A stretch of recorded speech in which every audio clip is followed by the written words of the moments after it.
Hello students, welcome back to my YouTube channel modern chemistry classes. Reaction mechanism चल रहा है। एक बात हम बताना चाहेंगे कि जीओसी ये सेकंड पार्ट है जनरल ऑर्गेनिक केमिस्ट्री का। तो फर्स्ट पार्ट हम लोग डिस्कस कर चुके हैं और सेकंड पार्ट में हम लोग सब्स्टिट्यूशन रिएक्शन, एलिमिनेशन रिएक्शन हम डिस्कस कर चुके हैं। चूँकि रिएक्शन का 3 पार्ट होता है, एक एडिशन रिएक्शन होता है। तो एडिशन रिएक्शन में हम लोग 2 तरह का एडिशन रिएक्शन पढ़ेंगे। एक पढ़ेंगे न्यूक्लियोफिलिक एडिशन रिएक्शन और एक पढ़ेंगे इलेक्ट्रोफिलिक एडिशन रिएक्शन। आप चाहें तो जीओसी का एक कंप्लीट नोटबुक तैयार कर सकते हैं। लेक्चर एकदम कंटिन्यूअस डाला गया है, तो जैसे जैसे बताए हैं वैसे वैसे आप इसको नोट कर सकते हैं और एक बहुत ही बेहतरीन एक नोटबुक आपका तैयार हो सकता है। चलिए आगे बात करते हैं एडिशन रिएक्शन। सबसे पहले तो हम आपको बताते हैं एडिशन रिएक्शन होता क्या है, ठीक है, और कहाँ पर होता है। पहले हम इसका डिफिनीशन देखते हैं। एडिशन रिएक्शन का डिफिनीशन है कि it is the reverse of elimination reaction. हम सीधा सीधा बोल सकते हैं कि एलिमिनेशन रिएक्शन का उल्टा जो होता है वो एडिशन रिएक्शन होता है। एलिमिनेशन में क्या हुआ था, अगर आप पिछला लेक्चर देखें तो वहां पता चलेगा कि वहां पर 2 सिग्मा बॉन्ड को हम तोड़ते थे। एक तो लिविंग ग्रुप वाला सिग्मा बॉन्ड को तोड़ते थे और दूसरा बीटा कार्बन पर जो हाइड्रोजन एटम होता था उसको तोड़ते थे और दोनों के बीच में हम पाई बॉन्ड बनाते थे। फाइनली 2 सिग्मा बॉन्ड ब्रेक होता था और एक पाई बॉन्ड बनता था। तो यहाँ पर अब हम उल्टा करेंगे कि मतलब कि यहाँ उल्टा का क्या मतलब कि यहाँ पर पहले से ही एक पाई बॉन्ड होगा, तो पाई बॉन्ड तोड़ेंगे, सिग्मा बॉन्ड जोड़ेंगे। वहाँ था सिग्मा बॉन्ड तोड़ करके पाई बॉन्ड बना रहे थे, यहाँ पाई बॉन्ड तोड़ करके सिग्मा बॉन्ड बनाएंगे। इसलिए कहा गया कि it is the reciprocal of elimination reaction. तो पहले हम इसको डिफाइन कर देते हैं। In this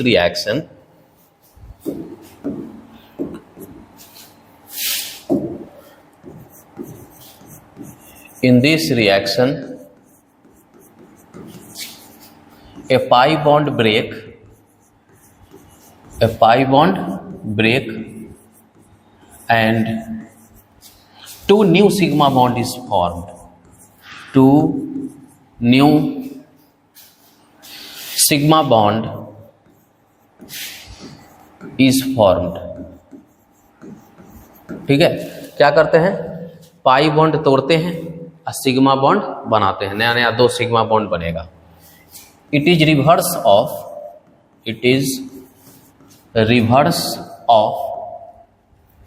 elimination reaction. It is reverse of elimination reaction. Elimination reaction का क्या होता है, उल्टा होता है ये, ठीक है। अच्छा, इसमें हम कुछ चीज को ऐड करते हैं, कुछ चीज को क्या करते हैं, इसमें ऐड करते हैं। तो जो चीज इसमें ऐड होता है उसको एडेंडम कहा जाता है। कि the reagent which is added is called addendum। इसको क्या बोलेंगे, एडेंडम बोलते हैं। ऐड होने वाले को क्या बोलते हैं, एडेंडम। अब हमारा एडेंडम 2 तरह का होगा। There are 2 types of addendum. एक होगा इलेक्ट्रोफिलिक एडेंडम, यानी कि सीधे हम लिख सकते हैं क्या, इलेक्ट्रोफाइल,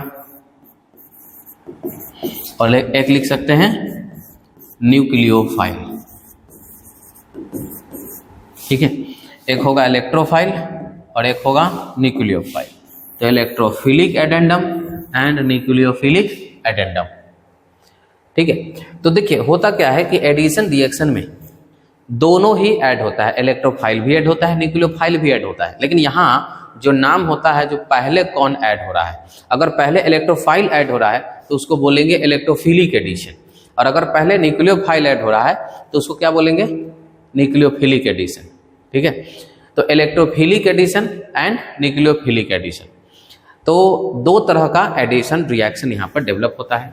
बेस्ड ऑन दिस लिखेंगे कि there are 2 types of addition reaction. There are 2 types of addition reaction. 2 तरह का एडिशन रिएक्शन है। पहला है न्यूक्लियोफिलिक, किसी को भी पहले बाद में आप लिख सकते हैं, nucleophilic addition reaction, nucleophilic addition reaction.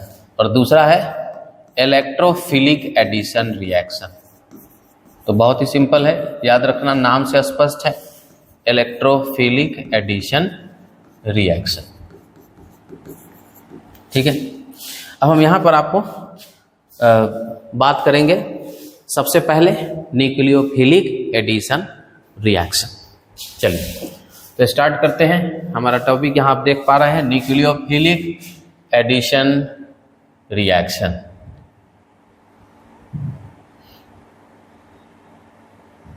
खैर, दिख रहा होगा न्यूक्लियोफिलिक एडिशन रिएक्शन। तो देखिए न्यूक्लियोफिलिक एडिशन रिएक्शन क्या होता है। न्यूक्लियोफिलिक एडिशन रिएक्शन वो होता है जिसमें न्यूक्लियोफाइल पहले ऐड होता हो और इलेक्ट्रोफाइल बाद में ऐड होता है। पहले अगर न्यूक्लियोफाइल ऐड होगा और बाद में इलेक्ट्रोफाइल ऐड होगा तो इसको हम बोलेंगे न्यूक्लियोफिलिक एडिशन रिएक्शन। देखिए हमेशा इलेक्ट्रोफाइल न्यूक्लियोफाइल दोनों ऐड होता है, दोनों ऐड एटम, क्योंकि प्लस माइनस डेवलप होता है, तो प्लस पर माइनस जाता है, माइनस पर प्लस जाता है। ये सिंपल सा कॉन्सेप्ट है। प्लस को क्या चाहिए माइनस, और माइनस को क्या चाहिए प्लस। तो इलेक्ट्रोफाइल होता है पॉजिटिव चार्ज, तो ये नेगेटिव चार्ज पर अटैक करता है, और न्यूक्लियोफाइल होता है माइनस चार्ज, तो ये प्लस पर अटैक करता है। अब आप कहेंगे कि पहले कौन अटैक करेगा, कैसे पता चलेगा? तो सेंट्रल एटम से हम लोग डिसाइड करते हैं, ठीक है, हमेशा। तो देखिए न्यूक्लियोफिलिक एडिशन रिएक्शन को पहले हम डेफिनेशन यहां पर लिखेंगे कि in this reaction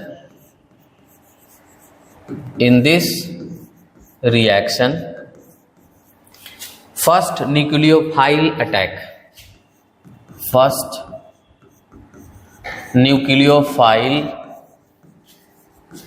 attack and then, इसमें क्या है, पहले न्यूक्लियोफाइल अटैक करता है और बाद में इलेक्ट्रोफाइल अटैक करता है, एंड देन इलेक्ट्रोफाइल अटैक। ध्यान रहे कि इन nucleophilic addition reaction unsymmetrical pi cloud system में होता है। This reaction occurs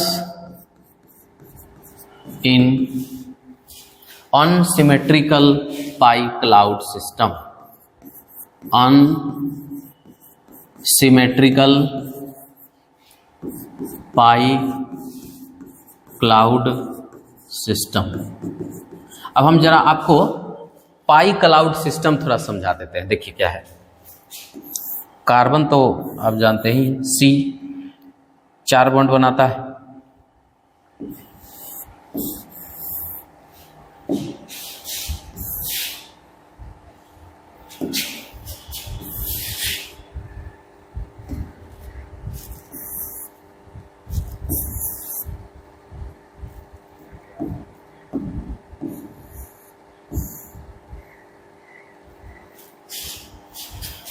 C double bond C, pi bond होना चाहिए। एडिशन रिएक्शन के लिए क्या होना चाहिए, पाई बॉन्ड होना चाहिए।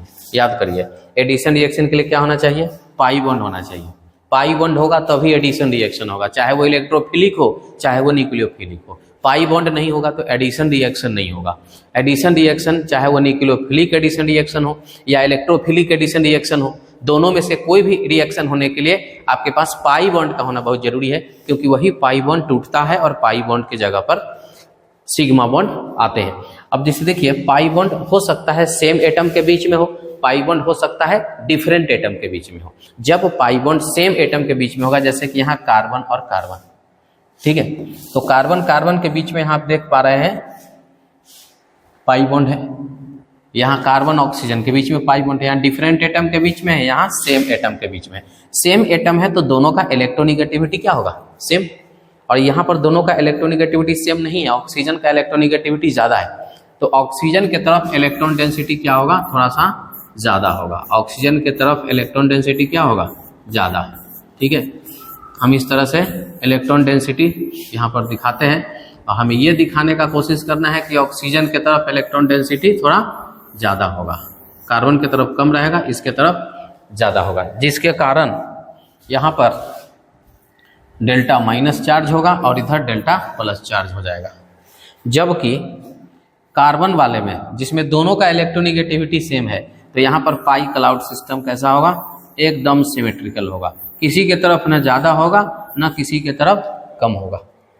तो इसको हम बोलते हैं सिमेट्रिकल पाई क्लाउड। ये क्या हो गया, सिमेट्रिकल पाई क्लाउड। और ये हो गया अनसिमेट्रिकल पाई क्लाउड। तो अगर आप ऐसे समझेंगे मैकेनिज्म से तो बहुत अच्छे से चीज़ों को समझ में आएगा, रटना नहीं पड़ेगा। तो सेम एटम के बीच में जब पाई बॉन्ड एग्जिस्ट करता है तो सिमेट्रिकल पाई क्लाउड होता है, और यहाँ पर इलेक्ट्रोफाइल का एडिशन पहले होता है। हम जब पढ़ेंगे तो लिखाएंगे, अभी हम पढ़ रहे हैं न्यूक्लियोफिलिक एडिशन। तो जब डिफरेंट एटम के बीच में पाई बॉन्ड होता है, हमने कहा डिफरेंट एटम के बीच में पाई बॉन्ड होता है, तो इसमें इसके बारे में आपको पता होगा, ये सेंट्रल एटम है। कार्बन क्या है, सेंट्रल एटम। तो अटैक सबसे पहले कहाँ होता है, जो मॉलिक्यूल का सबसे मेन एटम होता है वहां पर होता है। ठीक है, कहीं का भी जो सबसे मेन एरिया होता है, मेन सेक्टर होता है, वहां पर पहले लोग अटैक करते हैं। ठीक है, और साइड वाले सिस्टम में बाद में अटैक होता है। तो यहाँ पर CO, जिसको कि हम कार्बोनाइल बोलते हैं, ठीक है, हम पढ़ा चुके हैं कि कार्बन डबल बॉन्ड O को क्या बोलते हैं, कार्बोनाइल। तो कार्बोनाइल सिस्टम में जो कार्बन होता है वो क्या होता है, सेंट्रल एटम होता है, ऑक्सीजन सराउंडिंग एटम होता है। तो सेंट्रल एटम पर सबसे पहला अटैक होगा। अब आपके पास अटैकर कौन कौन है, एक है इलेक्ट्रोफाइल और एक है न्यूक्लियोफाइल। आप पर या तो इलेक्ट्रोफाइल अटैक कर सकता है या फिर न्यूक्लियोफाइल अटैक कर सकता है, दूसरा तो कुछ कर नहीं सकता है। अब इलेक्ट्रोफाइल और न्यूक्लियोफाइल में आप खुद सोचिए, इलेक्ट्रोफाइल तो इस पर अटैक कर नहीं पाएगा। क्यों नहीं कर पाएगा, क्यों, क्योंकि इलेक्ट्रोफाइल पर खुद का पॉजिटिव चार्ज होता है, और एक पॉजिटिव चार्ज पर कभी भी अटैक नहीं करता है। अटैक हमेशा अपने से अपोजिट्स पर होता है। ठीक है, तो प्लस माइनस पर करता है, माइनस प्लस पर करता है। तो ये पॉजिटिव चार्ज सेंट्रल एटम है, तो इस पर जब भी अटैक होगा तो माइनस चार्ज का होगा, और माइनस को हम क्या बोलते हैं, न्यूक्लियोफाइल कहते हैं। माइनस को क्या बोलते हैं, न्यूक्लियोफाइल। तो यानी कि यहाँ पर हमेशा जब भी अटैक होगा सबसे पहला अटैक किसका होगा, न्यूक्लियोफाइल का होगा। पहले न्यूक्लियोफाइल इस पर अटैक कर देगा और बॉन्ड बना लेगा, तब बच जाएगा माइनस चार्ज साइड वाले एटम, तो उस पर बाद में इलेक्ट्रोफाइल अटैक करेगा। ठीक है, तो इसमें हमने लिखा है कि the reaction in which first nucleophile attack and then electrophile, such reaction is called nucleophilic addition reaction. ठीक है, इसमें हम बाद में डिस्कस करेंगे, क्योंकि इसमें इलेक्ट्रोफिलिक एडिशन होता है सिमेट्रिकल पाई क्लाउड सिस्टम में। यही है unsymmetrical pi cloud system, C double bond O, N double bond O, C double bond N, C triple bond N, इन सभी पर क्या होगा, न्यूक्लियोफिलिक एडिशन होगा, क्योंकि सेंट्रल एटम पर पॉजिटिव चार्ज रहता है, जिस कारण न्यूक्लियोफाइल इस पर पहले अटैक करता है। तो याद रखिएगा, not only C double bond O, C double bond N ले सकते हैं आप। देखिए यहाँ हम लिखते हैं C डबल बॉन्ड O के अलावे C डबल बॉन्ड अगर N हो जाए, N डबल बॉन्ड O हो जाए, C ट्रिपल बॉन्ड N हो जाए, C डबल बॉन्ड S हो जाए, इन सभी पर क्या होगा, न्यूक्लियोफिलिक अटैक होगा। कौन सा अटैक इस पर होने वाला है, न्यूक्लियोफिलिक अटैक। ठीक है, और कभी भी C डबल बॉन्ड C हो, C ट्रिपल बॉन्ड C हो, तो इसमें हमेशा क्या होगा, इलेक्ट्रोफिलिक अटैक। तो ये चीज़ तो आप ध्यान में रख लीजिएगा, ये जब हम आएंगे इलेक्ट्रोफिलिक एडिशन वाले सेक्शन में तो वहाँ पर बात करेंगे। अब चूंकि हम लोग देख चुके हैं, अभी समझ में आया कि भाई न्यूक्लियोफाइल पहले अटैक करेगा, तो जो पहले अटैक करता है नाम उसी से हो जाता है। पहले न्यूक्लियोफाइल अटैक किया था, रिएक्शन का नाम हो जाएगा न्यूक्लियोफिलिक एडिशन। अगर पहले इलेक्ट्रोफाइल अटैक करता तो नाम होता है इलेक्ट्रोफिलिक एडिशन। लेकिन यहाँ पर इस केस में अनसिमेट्रिकल पाई क्लाउड सिस्टम में पहले अटैक किसका होता है, न्यूक्लियोफाइल का। Then the reaction is known as nucleophilic addition reaction. अब हम आपको रिएक्शन करा के दिखाते हैं। देखिए, जैसे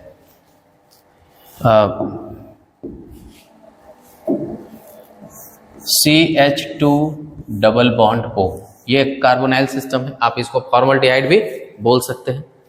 और अब हम यहाँ पर HBr लेते हैं, HBr। अब आपको पता है रिएजेंट में इलेक्ट्रोफाइल न्यूक्लियोफाइल दोनों है। जब भी HBr टूटेगा तो कैसे टूटेगा, H प्लस और Br माइनस।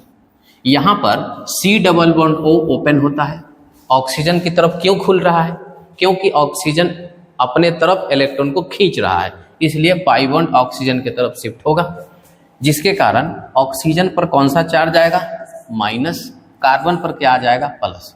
पहला अटैक कार्बन पर होगा, सेंट्रल एटम कार्बन है, इसलिए पॉजिटिव चार्ज है तो निगेटिव चार्ज वाला कार्बन पर अटैक करेगा, तो Br माइनस अटैक करेगा इस पर, और H प्लस अटैक करेगा किस पर, O माइनस पर। जो जिस पर अटैक करता है आप क्या करते हैं, उसके साथ उसका बॉन्डिंग कर देते हैं। तो यहाँ पर CH2 से कौन जुड़ेगा, CH2 से जुड़ेगा Br और O से जुड़ेगा H। पाई तो आपने तोड़ दिया, सिंगल बॉन्ड बचेगा, और H गया है कहाँ, ऑक्सीजन पर, तो क्या बॉन्ड बन के होगा, OH। तो ये जो रिएक्शन आप देख रहे हैं ये हुआ न्यूक्लियोफिलिक एडिशन रिएक्शन। कई तरह के एग्जांपल्स आप सोच सकते हैं। अगर ये बेंजल्डिहाइड हम इसको कहते हैं, किसी ने कहा कि इसका रिएक्शन HCl से कराओ, क्या करेंगे, बॉन्ड को ओपन करेंगे, ऑक्सीजन पर आएगा माइनस, कार्बन पर आएगा प्लस, हाइड्रोजन पर प्लस होता है, क्लोरीन पर माइनस होता है। माइनस कहाँ अटैक करता है, माइनस अटैक करता है प्लस पर, प्लस अटैक करता है कहाँ, माइनस पर। कार्बन से जुड़ जाएगा कौन, क्लोरीन, ऑक्सीजन से जुड़ जाएगा कौन, हाइड्रोजन, और यहाँ का एक पाई बॉन्ड गायब हो जाएगा। तो जो प्रोडक्ट बनेंगे वो इस तरह से होंगे। बेंजीन पर कुछ भी नहीं हो रहा है, C, O पर होगा H, यहाँ पर होगा Cl, कार्बन पर पहले से एक और H, ऐसे, तो ये प्रोडक्ट बना। तो न्यूक्लियोफिलिक एडिशन रिएक्शन इसी तरह से होता है। बस कुछ नहीं करना है, C डबल बॉन्ड O आपको ढूंढना है। लोग घूमने लगते हैं कि कहीं बेंजीन का तो रिएक्शन नहीं होगा, नहीं, देखिए यहाँ पर सब खेला रिएजेंट का होता है, आप रिएजेंट को समझिए, ठीक है। रिएजेंट हमेशा डबल बॉन्ड जहाँ पर दिखता है वहाँ पर होता है। तो बेंजीन एरोमेटिक सिस्टम है, स्टेबल है, इसलिए इसमें कोई रिएक्शन फिलहाल अभी नहीं होगा। लेकिन C डबल बॉन्ड क्या है, अनसिमेट्रिकल पाई क्लाउड सिस्टम है, अभी हमने इसका मैकेनिज्म बताया है। तो कोई भी एडेंडम जो होंगे अपोजिट चार्जेस पर अटैक कर उसके साथ बॉन्ड बना लेंगे, ठीक है। तो ये हो गया न्यूक्लियोफिलिक एडिशन रिएक्शन। अब न्यूक्लियोफिलिक एडिशन रिएक्शन में जो बात है इसके बाद वो है रिएक्टिविटी का, reactivity of nucleophilic addition reaction. Topic है reactivity of nucleophilic addition reaction, nucleophilic addition reaction कुछ ऐसा है। तो देखिए यहां पर भी समझिएगा, बहुत बेहतरीन कॉन्सेप्ट है इसमें।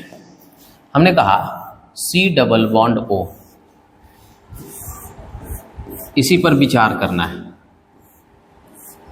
ठीक है। C डबल बॉन्ड O पर विचार करना है। इसके साथ डोनर लगा हुआ हो सकता है, इसके साथ एक्सेप्टर लगा हुआ हो सकता है। हो सकता है कि उस कार्बन से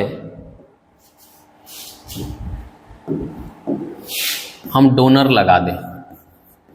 डोनर का मतलब होता है EDG, यानी कि इलेक्ट्रॉन डोनेटिंग ग्रुप, और हो सकता है कि इससे एक्सेप्टर लगा हो। एक्सेप्टर को लिखते हैं EWG, इलेक्ट्रॉन विथड्रॉइंग ग्रुप। क्या होगा, डोनर ग्रुप इलेक्ट्रॉन डोनेट करेगा, किसमें, कार्बन को। एक्सेप्टर में क्या होगा कि कार्बन के इलेक्ट्रॉन को खींचा जाएगा। अब इससे क्या हो जाएगा, चलिए इसको समझिए।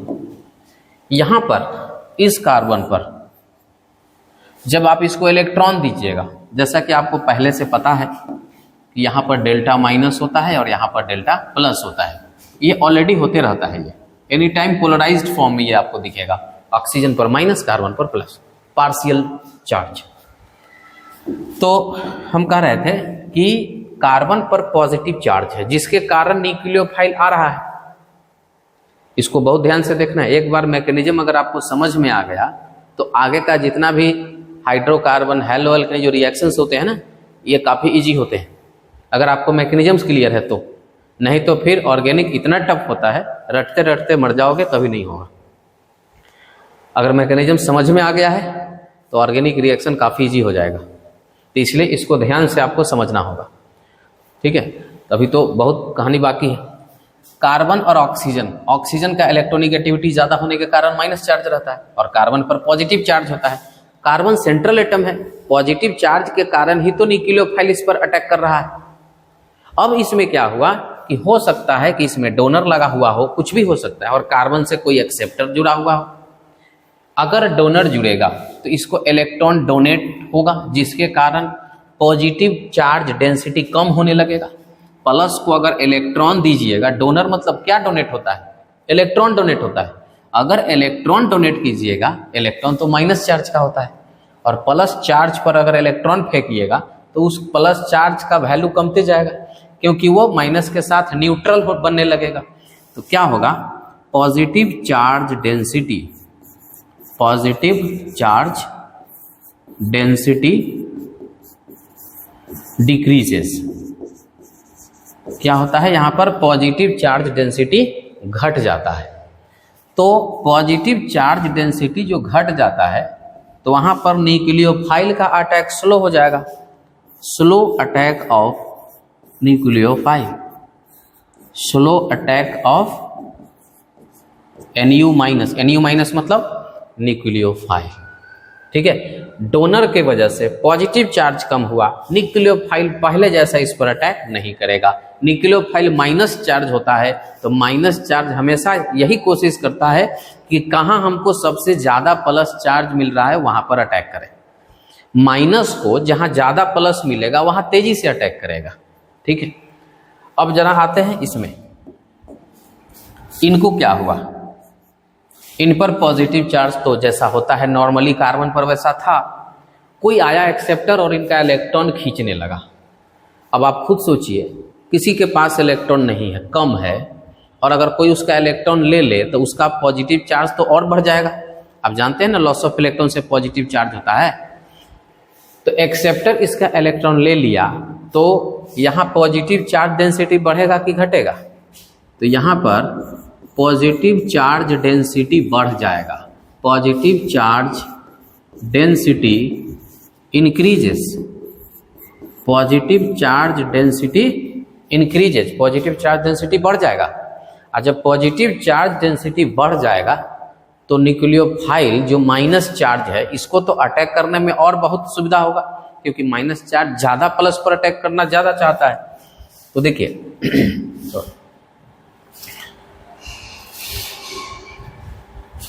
अरे ये क्या, हाँ यहाँ देखिए, पॉजिटिव चार्ज डेंसिटी इंक्रीजेज। अब पॉजिटिव चार्ज डेंसिटी अगर बढ़ गया तो क्या हो जाएगा?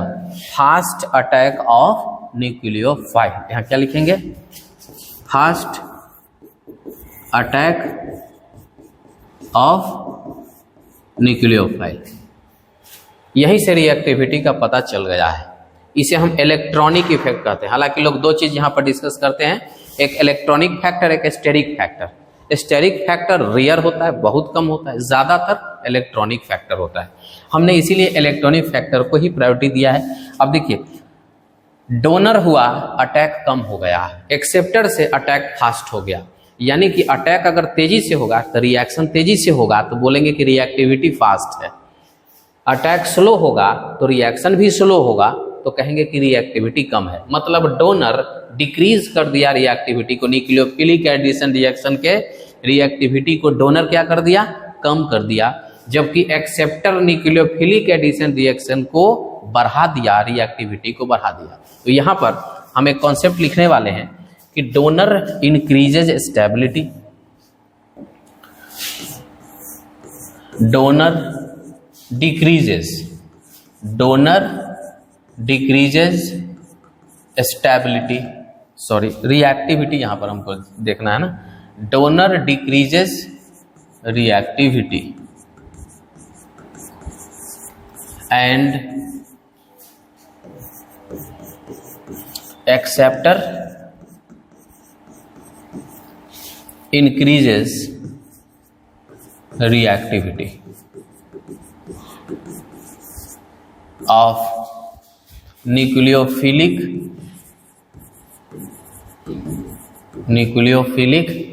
addition reaction, nucleophilic addition reaction।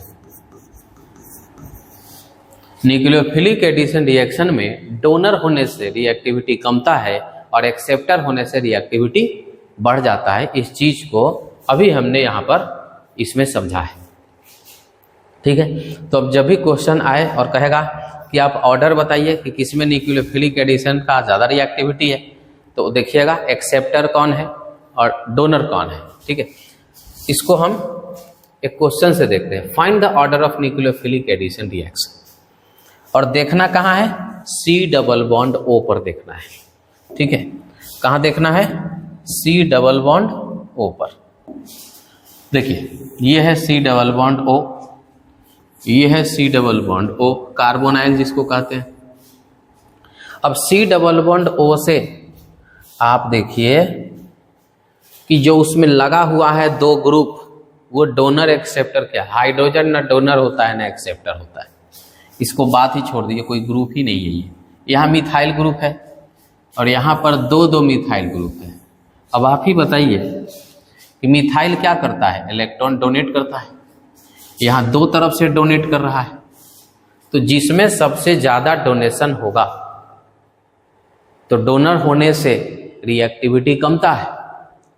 इसमें कोई डोनर नहीं है तो इसका रिएक्टिविटी सबसे ज्यादा होगा, सबसे ज्यादा। यहां पर एक डोनर लगा हुआ है तो रिएक्टिविटी कुछ कम हो जाएगा, क्योंकि डोनर के वजह से रिएक्टिविटी कमता है। और यहां देखिए दोनों ही इलेक्ट्रॉन डोनर है तो बहुत कम हो जाएगा। सबसे पीछे कौन होगा, थर्ड नंबर होगा। तो इसी तरह से आपको सोचना है न्यूक्लियोफिलिक एडिशन रिएक्शन का रिएक्टिविटी। नेक्स्ट क्वेश्चन है, वही सीन रहेगा। C डबल बॉन्ड O को आप हाईलाइट करेंगे कि इसी C डबल बॉन्ड O पर हमें चेक करना है कि कोई इलेक्ट्रॉन दे रहा है कि ले रहा है। अब देखिए यहां है मिथाइल ग्रुप, यहां पर ये बड़ा सा बेंजीन है, यहां पर ये कार्बन है। अब हम इसके डोनर और एक्सेप्टर की बात करेंगे। मिथाइल ग्रुप इलेक्ट्रॉन देता है, बेंजीन भी इलेक्ट्रॉन देता है मिथाइल से ज्यादा।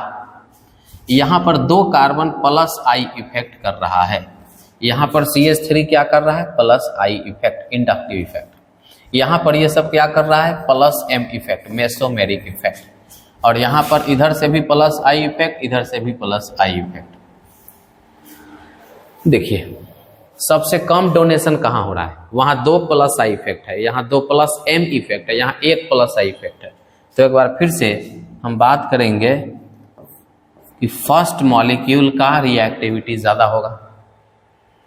प्लस M और इंडक्टिव में मेसोमेरिक इफेक्ट पावरफुल है, ज्यादा देगा तो और रिएक्टिविटी कम जाएगा, और वो कम देगा तो इसलिए 3 हो जाएगा। और सबसे लास्ट में क्या हो जाएगा, 2। न्यूक्लियोफिलिक एडिशन रिएक्शन का रिएक्टिविटी के लिए बस एक सिंगल सा कॉन्सेप्ट है कि आपको डोनर पता करना है और एक्सेप्टर पता करना है। डोनर एक्सेप्टर पता हुआ और बड़े आसानी से आप इसको निकाल सकते हैं। जैसे हम अगला क्वेश्चन देखते हैं। अब यहां देखिए, इसमें कहिएगा C डबल बॉन्ड हमको नहीं दिख रहा है। जब भी CH लिखा हुआ होगा कहीं पर भी तो उसको कैसे लिखते हैं, C डबल बॉन्ड O और H। अल्डिहाइड है ना ऊपर, उसमें C डबल बॉन्ड O होता है। तो देखिए कंपेयर कराना है, बेंजीन सब में है, CHO सब में है, ये तो कॉमन है। अब क्या कॉमन नहीं है वो आप पता कीजिए, क्या कॉमन नहीं है। तो इसमें NO2 है, इसमें OCH3 है। NO2 क्या है, -M करने वाला है और ये +M करने वाला है, यानी कि ये इलेक्ट्रॉन को खींचता है अपनी तरफ। NO2 क्या करता है, इलेक्ट्रॉन को मेसोमेरिकली खींचता है और ये इलेक्ट्रॉन देता है मेसोमेरिकली। ये एक्सेप्टर है, ये डोनर है और इसमें कुछ भी नहीं लगा हुआ है। अब हम ऑर्डर लिखेंगे। एक्सेप्टर वाले का रिएक्टिविटी सबसे ज्यादा होता है, तो फर्स्ट ग्रेटर देन, डोनर से अच्छा है कि कुछ भी नहीं लगा हुआ है, सॉरी ये तो सेकेंड था ना, सेकेंड ग्रेटर देन फर्स्ट, उसके बाद सबसे पीछे होगा थर्ड। क्यों? क्योंकि डोनर है और डोनर रिएक्टिविटी को कम कर देता है। अब इसमें देख लीजिए, सी डबल बॉन्ड तो डायरेक्ट इसमें है, इसमें CH है, इसमें इस तरह से है। तो यहाँ पर CO को ये प्लस M इफेक्ट कर रहा है, ये बेंजीन। यहाँ पर benzene plus M effect CO को कर रहा है और ये प्लस I इफेक्ट भी इधर से कर रहा है, दो डोनर है। और यहाँ पर दोनों तरफ से प्लस I इफेक्ट हो रहा है, क्योंकि यहाँ वाला कार्बन इलेक्ट्रॉन इसको डोनेट करेगा। अब ध्यान दीजिएगा, दो जगह प्लस M इफेक्ट है, एक जगह प्लस I इफेक्ट है, तो ये कम डोनर है, तो इसका रिएक्टिविटी क्या होगा? उन दोनों से ज़्यादा होगा, क्योंकि दोनों में मेसोमेरिकली इलेक्ट्रॉन डोनेट हो रहा है। अब इसमें खाली मेसोमेरिक है, इसमें मेसोमेरिक के अलावा इंडक्टिव भी है, तो दो डोनर लगा हुआ है C डबल बॉन्डों से, तो उसका रिएक्टिविटी सबसे कम हो जाएगा फ्री वाले का। तो मतलब बच गया 2 जो कि बीच में होगा। बेंजीन C डबल बॉन्डों को इलेक्ट्रॉन डोनेट करता है मेसोमेरिकली, रेजोनेंस के द्वारा स्ट्रॉन्ग डोनर होता है, याद रखिएगा। तो इस तरह से ऑर्डर होगा। तीसरा क्वेश्चन है, C डबल बॉन्ड यहाँ पर है, यहाँ पर आपको एक डोनर है ऐसे, यहाँ पर दो तरफ से प्लस I इफेक्ट आपको दिखाया जा रहा है, लेकिन यहाँ पर माइनस I इफेक्ट है, यहाँ रेजोनेंस नहीं हो रहा है, तो ये माइनस इंडक्टिव इफेक्ट भी है।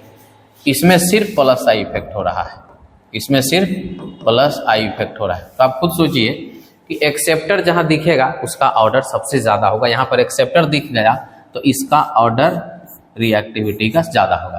अब बचा 1 और इसमें, तो देखिए इसमें सिंगल इंडक्टिव इफेक्ट है, जबकि वहाँ पर डबल इंडक्टिव इफेक्ट है, तो 1 हो जाएगा और 3 वाले का सबसे लास्ट में हो जाएगा।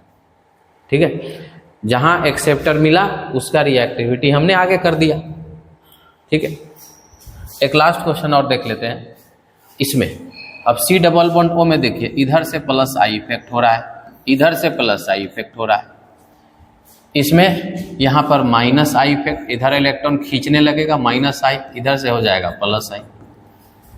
यहाँ पर माइनस I होगा, वीक माइनस I होगा, कमजोर, क्योंकि दूरी पर है। इंडक्टिव इफेक्ट डिस्टेंस डिपेंडेंट होता है, दूरी बढ़ने पर इलेक्ट्रॉन खींचने का ताकत कमता है, प्लस I इफेक्ट। ठीक है, अब सोचिए यहाँ भी एक्सेप्टर, यहाँ भी एक्सेप्टर, इसमें कोई एक्सेप्टर नहीं है, तो यहाँ एक्सेप्टर नज़दीक लगा हुआ है, खूब खींचेगा, इसलिए इसका रिएक्टिविटी क्या हो जाएगा?